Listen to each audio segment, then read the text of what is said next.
Hola a todos mis queridos hermanos y hermanas, amigos. Ahí está Adrianita. Hola, Adriana. Buenas tardes, profe. Shalom. Qué gusto. Shalom, shalom a todos. Bueno, el día de hoy, recuerden que estamos estudiando los números.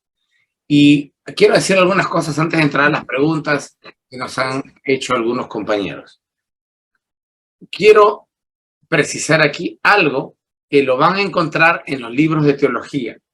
La teología se debe sustentar en la Biblia y en libros, ¿no es cierto? A ver, Génesis me dice esto, Colosenses me dice esto, Corintios me dice esto, entonces a partir de ahí yo voy armando un castillo teológico, un andamiaje teológico. Pero esto está sustentado como bases y pilares en la Biblia. ¿Qué pasa si la Biblia que yo estoy leyendo y sobre la cual construyo mi teología está mal traducida? Todo se fue al tacho de basura, todo lo que hayas construido. Entonces, es importantísimo saber los idiomas originales. Si tú amas el Nuevo Testamento, estudia griego. Si tú amas el estudio de la Biblia hebrea o Antiguo Testamento, está bien que estés aquí. En fin, uno de los problemas que encontramos en la teología es el siguiente. Muy bien. Hoy día voy a matar a una vaca sagrada, de las cuales los amigos teólogos siempre, de manera perniciosa, hacen uso. Y entonces, aquí vamos. El título de este pequeño estudio es Ejad-Yahid. Ejad.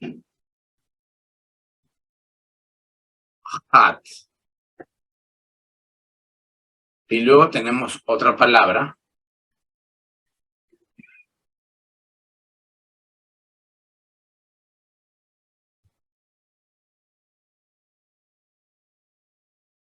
Yahid.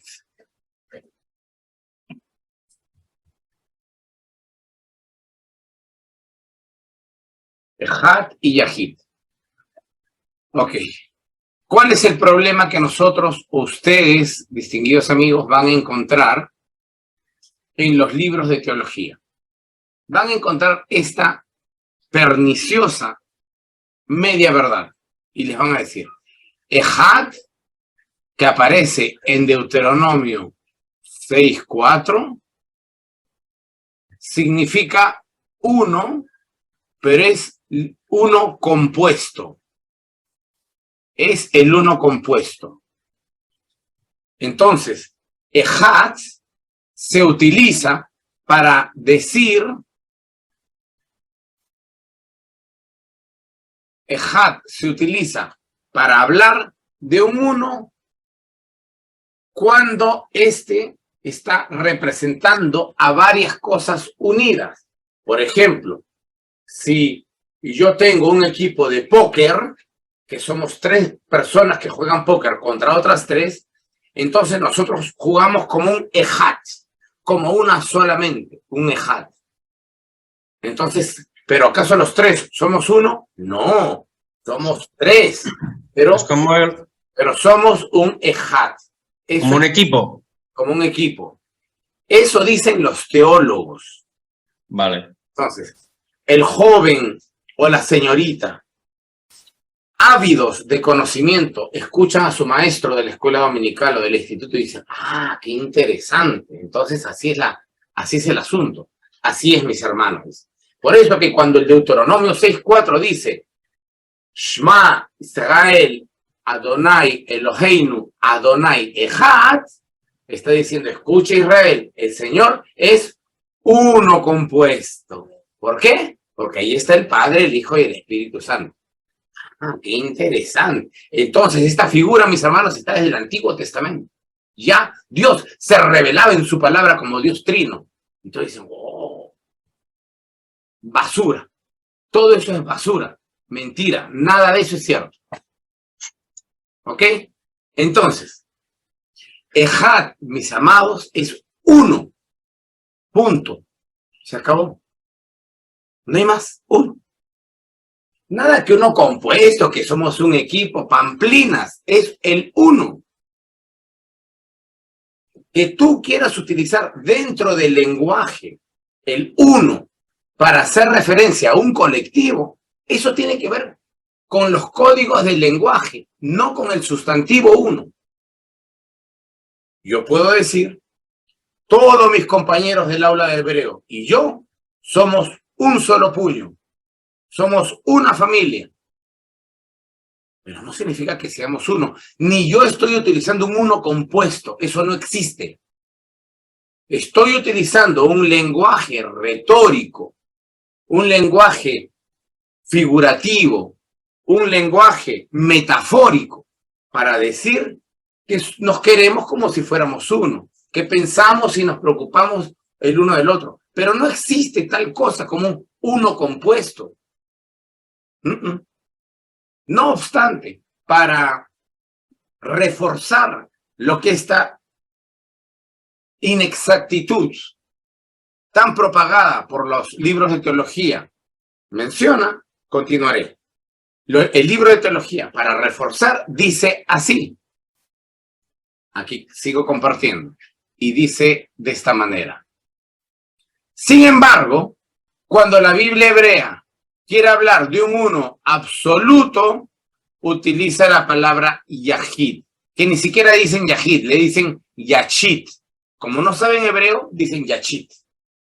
Esto no vale. Es yahid.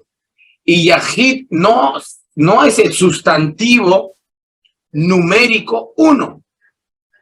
Yahid significa único. Único. Que es diferente. Incluso en hebreo moderno significa singular. Singular. Yahid verrabim, singular y plural. Pero en la Biblia hebrea significa único. ¿Sí? A ver, copien y yo continúo con lo que les voy a decir. Muy bien. ¿Sigo ya? Ok. A ver, continuaré entonces.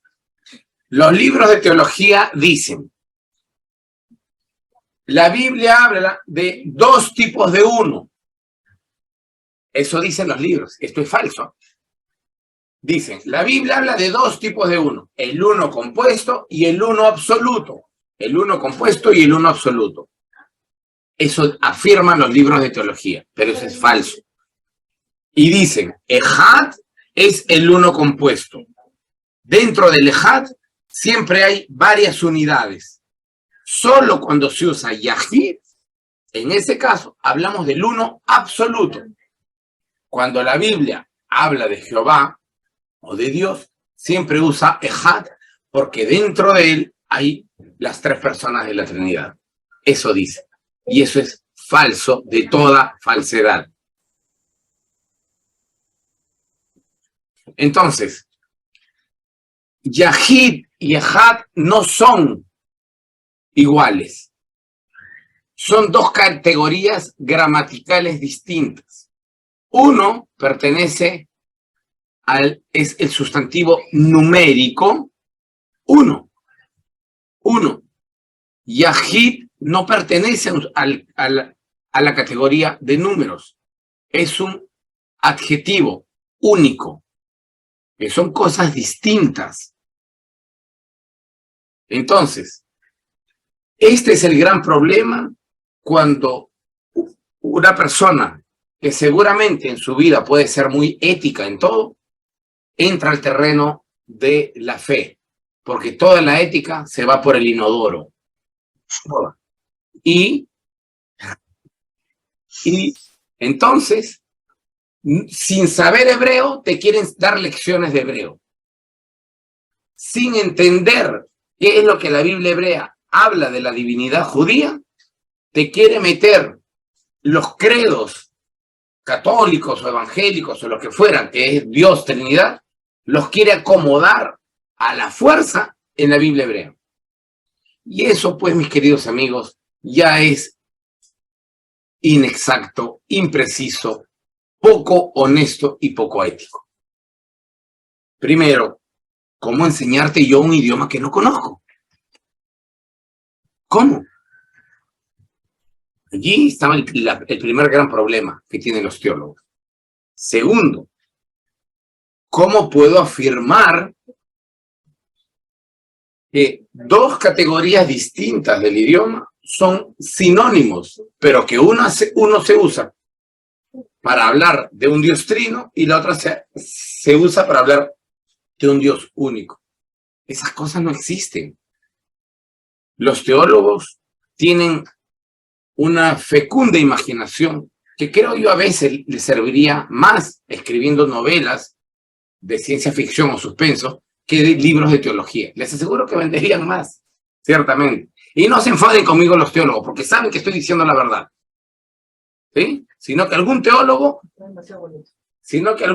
me escriba y me diga a ver si yo estoy mintiendo con lo que estoy diciendo.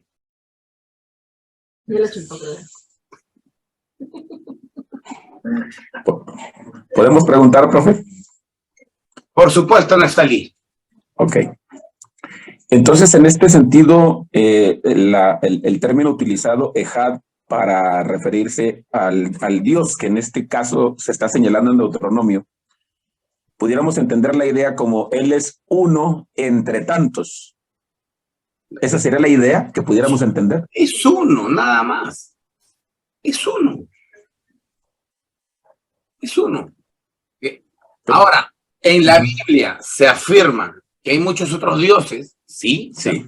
Por eso que se dice, mi Kamoja Elohim, ¿quién es como tú? Mi Kamoja Beim Elohim, ¿quién es como tú entre los dioses o Yahvé?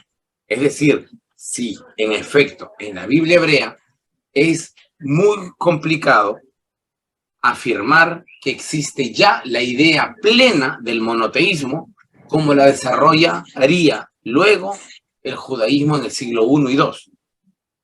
Sí. Pero sí, Neftalí, hay Jehová en la Biblia hebrea es uno, sobre todo en el pensamiento deuteronomista, que es el más tardío, pero difícilmente podríamos decir que ellos están diciendo que no existe otro Dios. Okay. Sí. Muy bien, gracias. Un placer, Neftalí. Ahí tengo dos manitos levantadas, no sé si tienen que ver con esta pregunta o no. Ahí está Xavi y Emanuel. Sí, no, en referencia a esto no me queda claro. Me espero si acaso para la otra. Emanuel, entonces, adelante. Profesor, saludos. Entonces, ¿de dónde? Quisiera, porque usted dice que eso es falso. Entonces, ¿de dónde se saca de manera teológica esto? Porque esto es una aberración. Entonces, ¿cómo? ¿Cuáles son las fuentes? ¿O es algún invento, no? Primero dime, ¿tú has escuchado o has leído esto? Es que a mí me lo enseñaron también así. Por eso le digo. Entonces, no había ni una fuente. Es que eso pasa. Cuando es teología no hay fuente, pues es solo fe. Así es. Entonces, por eso le digo, ¿cómo alguien de alguna parte, en algún momento, se supone que al hacer una exégesis seria, alguien debe haberlo lanzado primeramente, después lo reforzó hasta que llegó? Emanuel, pero es que tienes que entender que la teología no hace exégesis. La teología es la filosofía de la fe. Es decir, el filósofo, en términos generales, es un pensador que intenta proponer nuevos modelos de sociedad, nuevos modelos de iglesia, nuevos modelos de ser humano, y en esa propuesta va analizando las diferentes o los diferentes fuerzas y elementos que intervienen dentro de su propuesta. Ok. El teólogo hace lo mismo. El teólogo va proponiendo nuevas formas de entender a Dios, pero eso no es exégesis. Es reflexión. El problema es que se le enseña a la gente esa reflexión como si fuera exégesis. Y se le enseña, entonces esto es. Cuando en realidad lo que suelen hacer los teólogos es divagar un poco, pensar que es legítimo dentro de la filosofía, divagar, pensar, proponer nuevas ideas, nuevos modelos, Pero un teólogo no tiene la formación de un exégeta, salvo que como teólogo se haya formado paralelamente como exégeta. Pero la teología no te forma como exégeta. La teología te forma con mariología, entonces estudias a María, cristología, neumatología para estudiar a Cristo, para estudiar al Espíritu Santo. Pero la teología no contempla dentro de sus pruritos académicos el estudio del hebreo a un nivel avanzado. Por ejemplo, estudias hebreo, sí, a un nivel básico, para que leas palabras sueltas, porque no le interesa que aprendas el idioma, le interesa que leas palabritas sueltas. Igual con el griego. Entonces, los que se han formado en idiomas bíblicos es porque tienen una formación adicional de la teología, tienen también una formación como exégetas de la Biblia, que es diferente. Ese es el problema, querido Manuel.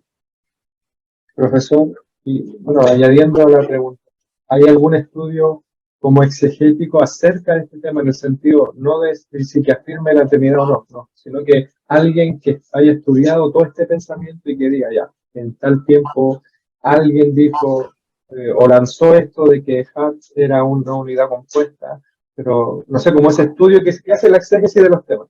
No sé si me hago entender. Sí, te entiendo tu pregunta, pero no sé si exista algo así. Yo trato de hacerlo por poquito, de programa en programa, pero no conozco ningún libro, ¿no? Yo no uso libros para esto. Yo tengo formación teológica, yo soy graduado de teología. Entonces, como yo he leído tanta locura teológica también, entonces de ahí, de mis recuerdos, es que yo siempre saco cosas de las que yo mismo leí. Ni siquiera me las enseñaron en la facultad, sino las leía. Y yo decía, a veces decía, este tipo está loco. Y a veces no, a veces sí me la creía. Y entonces luego continuaba con mis estudios y decía, entonces este tipo estaba mal. Así es. Gracias, profesor, gracias. ¿Por qué le digo? Porque yo vengo de una cuna evangélica, pero tradicional, como decimos acá, rajatabla, así, fuerte. O sea, entonces todo lo que usted dice, si a mí me escucharan, o sea, si supieran de que yo escucho este curso de hebreo, ya puede ser crucificado ya hace un año. Entonces, pero ya llevo como 2 años estudiando ciencias bíblicas igual, y ya todo esto no es tan fuerte, mi mente ya como que ya voy captando toda la idea y cómo las cosas fueron evolucionando. Pero gracias, se agradece. Querida Manuel, entiendo. Así que si no aparezco en una clase, usted ya sabe lo que me pasa. Si me permites recomendarte algo, aunque sé que no me has pedido ningún tipo de consejo, voy a aventurarme a darte uno. Todo lo que sabes, vuélcalo, enséñalo con la gente que quiera aprender.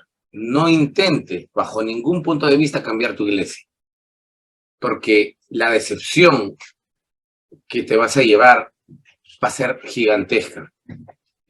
Vas a salir lastimado, porque te van a lastimar, vas a salir herido y vas a salir desesperanzado. Y al final vas a pensar que todo esto no valió la pena, y sí vale la pena. Pero el problema es que tú tienes que apuntar a las personas es decir, tienes que seleccionar a qué personas quieres compartirle todo este valioso conocimiento que tienes. Generalmente, le ha pasado a muchos de los participantes que estudian conmigo, que después de haber aprendido todas estas cosas, ellos son felices porque es como si hubieran descubierto algo nuevo dentro de la Biblia y creen que los demás de su iglesia van a tener la misma disposición a aprender con alegría. Y la verdad es que no, solo los niños aprenden con alegría esto. Pero las personas, los viejos, las personas que tenemos ya años en una iglesia, en una congregación, cambiar nuestros paradigmas es muy complicado, muy difícil, porque cambiar nuestros paradigmas significa en buena parte aceptar que hemos estado equivocados por 20 años o 30. Y a nadie le gusta aceptar que ha vivido equivocado por tanto tiempo. Hay que ser muy valiente y hay que ser muy sabio también, para reformular nuestros propios paradigmas y deconstruir o derrumbar lo que sabíamos para volver a construir con nuestros nuevos conocimientos. Eso no lo hace cualquiera. Bien, si hay una pregunta sobre este mismo tema, antes de salir del tema. Sí, profesor, discúlpeme. Quería tratar de entender un poco más lo del término ejad. Por ejemplo, si alguien me dice, ¿cuántas manzanas tienes? Yo le puedo contestar, ajad, una. Bueno, ¿Sí?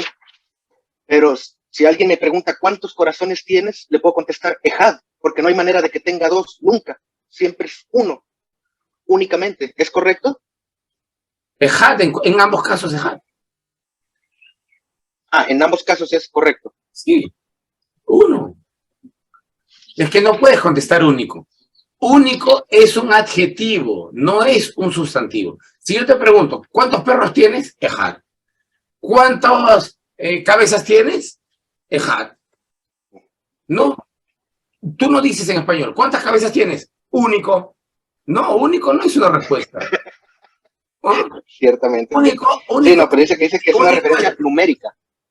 Ejad es número. Yahid es un adjetivo. Entonces, si te dicen, ¿cuántos hijos? O tú qué número de hijo eres. Yo soy hijo único. Ahí sí, porque único es el adjetivo de hijo. Es decir, único está calificando a la palabra hijo. Sí. Entonces, Yahid no es una respuesta como tal. Yahid se adhiere para modificar al sujeto o al sustantivo. ¿Sí? Hijo único, perro único. ¿Cuántos autos tienes? Este es mi único auto, auto único. Es decir, va a modificar numéricamente la cantidad de autos que tienes.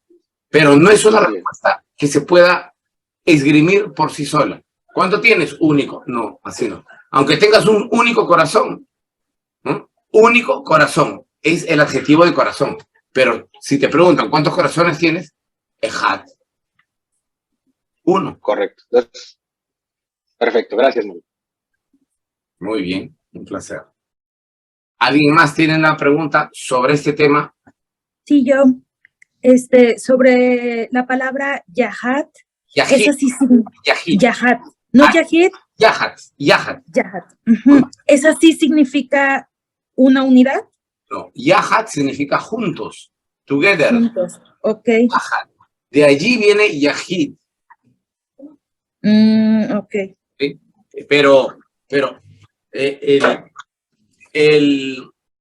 la raíz verbal, yahad, o beyahad, que significa estar juntos, le va a dar origen a la palabra yahid, que significa único o singular. Pero cada una de ellas está en el mismo campo semántico, pero tienen matices distintos. En yahad y yahid. ¿Ya? Pero en ambos casos, insisto, querida Erika, son modificadores del sujeto o adjetivos, ¿no? Que es lo mismo. Correcto. Gracias. Luis. No, profesor, le tengo una. En Zacarías, capítulo 14, número 9. Y Jehová será rey sobre toda la tierra, y aquel día Jehová será uno, y su nombre será, y uno será su nombre. ¿Y también sirve para ir Yahid? No.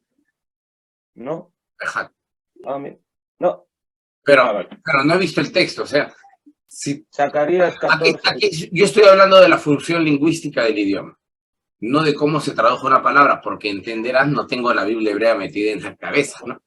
Sí, no, como decía uno igual, por eso le decía. Sí, es que tú me estás leyendo la traducción. Entonces, yo para hacer un comentario adecuado, apropiado y solvente del texto que tú quieres, tendría que yo leer la Biblia hebrea. Así, a vuelo de pájaro, a primera vista u oído, Yo diría que en ambos casos se usa ejad, pero no podría asegurarlo porque no estoy leyendo la Biblia hebrea. Bueno, doctor, gracias. Un placer. Sí. ¿Alguien más tiene alguna pregunta sobre Luis? Adelante, por favor. Sí. Profesor, cuando vemos en la Biblia que hay una parte que dice que el hombre se unirá a su esposa y llegarán a ser una sola carne, ese uno viene a ser Ejad, Yahid, o cómo si un apologeta cristiano te viene con que, ¿ves por qué en ese texto está ahí explicando que eso es uno compuesto? ¿Cómo fue? Uno compuesto, sí. Sí, no sé si ese Ejad, esa palabra que está ahí, Los apologistas cristianos son muy simpáticos. Cuando no insultan, ¿no? Cuando no insultan son muy simpáticos porque cuando no tienen argumentos empiezan a insultar y te dicen que te va a hacer el infierno, que vas a ser maldito por toda la eternidad. Es decir, cuando ellos no tienen argumentos, porque sus argumentos realmente son en su mayoría muy infantiles y muy poco informados, entonces ya empiezan con el insulto o con las amenazas, ¿no? Que a mí me pasa frecuentemente esto, ¿no? Ya te vas a ir al infierno, hijo de Satanás, y no sé qué tanta cosa me dicen. Bueno, si te dicen en Génesis, aquí dice que los dos serán una sola carne, pero hablan de dos personas, por tanto es un uno compuesto, tú dile, no es un uno compuesto. Es el número uno, punto. Que en toda la fraseología se está utilizando el recurso del lenguaje para hablar de que 2, 3 o 4 elementos son uno, no significa que uno compuesto. Lo mismo pasa en español. Mira, tú dile así, o tú mismo te pongo el ejemplo. Si yo te digo, por ejemplo, Luis Dávila, su esposa y su hijo son tan unidos que son uno, para mí, dime, ¿el uno ha cambiado? No, el uno sigue siendo uno. Pero yo tengo que hacer, para que ese uno se convierta o que se entienda como que hay varios dentro de ese uno, tengo que utilizar todo un concepto y describir Luis, su esposa y su hijo. Para mí son uno porque son una familia. La Biblia también lo utiliza así. Entonces el hombre y la mujer dejarán a su padre y a su madre y se unirán y serán uno. Intento decir que tiene que dar todo un argumento, todo un parlamento para poder justificar por qué en ese momento el uno no se va a usar como uno. Pero tal cosa como el uno compuesto simplemente no existe. Eso existe en la febril mente de los teólogos, es decir, en la mente afiebrada de los teólogos. El uno no compuesto no existe. Existe el uno, así como existe el dos. ¿Existe el 2 compuesto? No. ¿Existe el 5 compuesto? No. Existe el 1, el 2, el 3, el 4 y el 5. Punto. Que yo quiera a ese 1 o a ese 2, ¿sí? Llenarlos de contenido con un parlamento florido, eso es otra cosa. Ese es el uso del lenguaje. Pero eso no pertenece al ámbito de la clasificación gramatical numérica. ¿Puedo hacer un comentario, profesor? ¿Sí me entendiste, Luis? ¿Me lograste entender? Sí, profesor, muchas gracias. Sí. Sí. A ver, Rociel y luego Neftalí. Profesor, quiero yo entender, o sea, en Deuteronomio 6:4, cuando habla de que Yahvé es único, simplemente no es que Yahvé es único, Yahvé es uno. No, es que no dice, Deuteronomio 6:4 no dice que Yahvé es único, Rociel. Deuteronomio 6:4 dice algo puntual. Escucha, Israel, Yahvé es nuestro Dios y Yahvé es uno. Punto. Es todo lo que dice. ¿Cómo debo entender uno? Como uno, pues. No vas a entenderlo como 2, ni como 3, ni como 5. Uno es uno. ¿Para qué buscarle más significado al idioma? Ya ve, es uno. El problema, querido Rosel, insisto, lo crean los teólogos que quieren a la fuerza y contra natura, quieren cambiarle el significado a ese uno. Quieren cambiarle el significado y quieren poner que ese uno vale 3, vale 4, vale 5, porque quieren justificar la Trinidad de alguna manera. Sí. Y a mí no me da, la verdad no me da problemas, es decir, el que quiere creer en la Trinidad, que lo haga. Yo lo he dicho 1000 veces, pero que no sea tan tonto de tratar de buscarle en la Biblia hebrea, pues, porque eso no hay. Es como que yo quiera buscar qué marca de celular usaba Moisés en la Biblia hebrea. Es una tontera, una idiotez, porque simplemente es anacrónico. La Trinidad se inventa en el siglo IV después de Cristo. ¿Cómo voy a buscarla en una literatura que se escribió 700 años antes? Es una locura. Pero esto lo hace alguien cuando no tiene clara la mente, ¿me entiendes? Está consumida por el fanatismo religioso y quiere encontrar la Trinidad donde fuera, o a Cristo donde fuera. Encontrar a Cristo en el Antiguo Testamento, otra barbarie, ¿no? Esos mismos que encuentran a Cristo en el Antiguo Testamento son los mismos que encuentran el rostro de Jesús en su tostada, y luego salen en una tarde de lluvia y lo encuentran en la lluvia, y luego lo encuentran en el árbol, ¿no? Y como tienen esta obsesión por ver a Jesús, entonces lo encuentran donde fuera. Ok.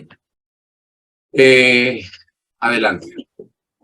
Profe, bueno, ahorita que habla de teología, algunos hemos tenido a lo mejor la oportunidad de estudiar teología y como dijo uno de los compañeros, probablemente venimos de ramas distintas, pero permeados en buena medida por diferentes pensamientos filosóficos o teológicos, como gusten llamarles.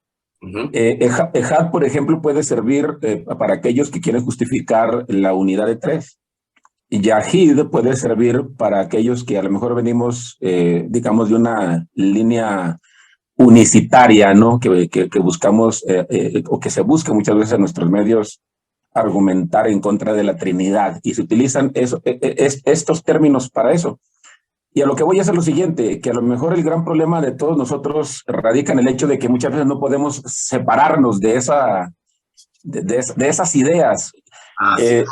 Y en realidad, como a veces hago con alguna gente a la que tengo oportunidad, como usted dice, selectivamente de enseñar, tenemos que aprender cuando quiero enseñar algo, les digo, a ver, vamos a olvidarnos un poquito de que la Biblia es un libro que se utiliza con el propósito de fomentar la fe. Y entonces les digo, si dejamos eso de un poquito de lado, vamos a hacer una lectura diferente de lo que la Biblia nos está diciendo. Pero mientras no hagamos un poquito de lado el asunto de la fe, nos resulta complicado poder entender que pues solamente está hablando del uno y se acabó. Así es. ¿Verdad? Pero se debe a que, creo yo, si me permiten el comentario, de que se debe a lo mejor a que nos resulta complicado deshacernos de ese bagaje religioso con el que venimos cargando, ¿no?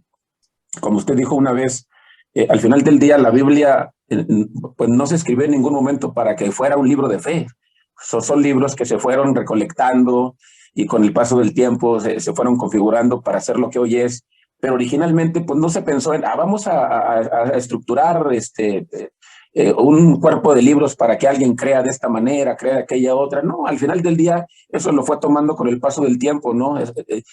Y siento que eso es lo que a lo mejor nos dificulta un poquito a nosotros poder entender lo que usted está tratando de explicarnos. Yo estoy totalmente de acuerdo contigo, Neftalí. Me parece una reflexión sensata la que acabas de hacer, puesto que el gran problema para poder entender es nuestros presupuestos. Entramos con esos presupuestos y entonces ya no vemos con claridad. Ya vemos. Sí, así es. Exactamente. Bueno, entonces seguimos. Gracias a todos por vuestra participación. Bien. Nuestro querido amigo Xavi preguntó hace un instante antes de empezar la clase, o creo incluso en la clase pasada, sobre algunos números, el 7, el 40 y otros más. Si ustedes me permiten, el día de hoy solo voy a desarrollar el 7, porque ya es bastante el 7. Y podríamos ir en cada clase algún número adicional. Pero hoy solo voy a desarrollar, si están de acuerdo, el número 7.